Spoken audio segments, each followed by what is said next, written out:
सांसद जी कह रहे हैं चुनाव के पहले क्या मैं 3 महीने में जहाज उड़ा दूंगा। मुझे लगा कि अलाउद्दीन के चिराग हैं जो घसेंगे जहाज उड़ जाएगा वहाँ से। देखिए एयरपोर्ट आप सभी जानते हैं कि तार्किक बात अगर करें तो एक बच्चा भी जन्म लेता है तो 9 महीने उसको कोख में पलना पड़ता है। कोई आदमी आके कहे कि हमें 4 महीना में एयरपोर्ट बना दे रहा है तो क्या है कि कोई आदमी 20 साल बाद पूर्णिया में आए और जो युवा वर्ग है उनको बरगलाने में सफल हुए। अररिया से एनडीए 6 की से 6 सीट जीतने का काम करेगी और अररिया में इस बार महागठबंधन का खाता नहीं खुलने वाला। हमारे साथ अभी मौजूद हैं संतोष कुशवाहा जी जो 2 टाइम के एमपी और 1 टाइम के एमएलए रहे हैं। स्वागत। धन्यवाद।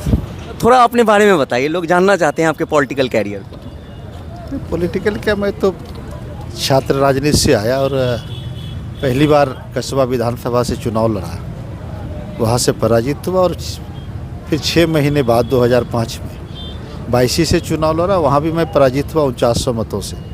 फिर 10 के चुनाव में हम लोग लगभग 10,000 मतों से 22 से विधायक बने।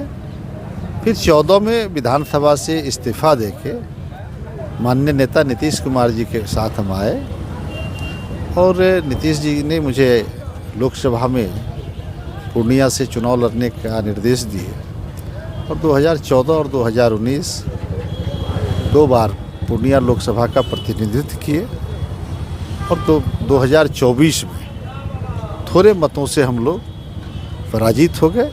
लेकिन राजनीतिक जीवन में पार्टी का काम, पार्टी को मजबूत करना, संगठन को मजबूत करना, इस काम में लगे हैं और जो जनता के काम हैं उस कामों में हम लोग लगे रहते हैं। जनता की सेवा करना हमारा धर्म है। जनता के काम को करवाना, जनता की समस्याओं को दूर करना, हर संभव प्रयास करते हैं कि जनता की समस्या का निदान हो। जो भी लोग आते हैं उसकी हम लोग सुनते हैं और उसको निदान करने का हर संभव प्रयास करते हैं। मेरा सवाल उसी से है, बहुत क्लोज फाइट हुआ, पप्पू यादव जी जीत गए, तो क्या मीडिया मैनेज या एग्रेसिव कैंपेन, क्या रीज़न आपको लगता है? होता क्या है कि कोई आदमी 20 साल बाद पूर्णिया में आए और जो युवा वर्ग है उनको बरगलाने में सफल हुए। आज युवा, पूर्णिया की युवा,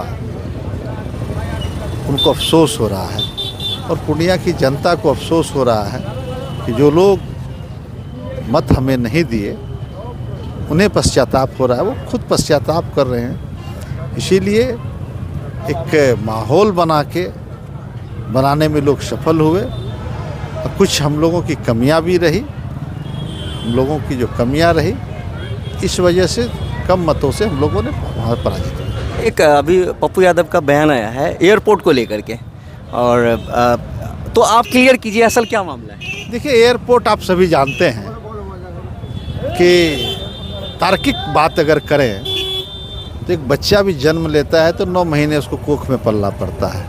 कोई आदमी आके कहे कि हमें 4 महीना में एयरपोर्ट बना दे रहा हूँ।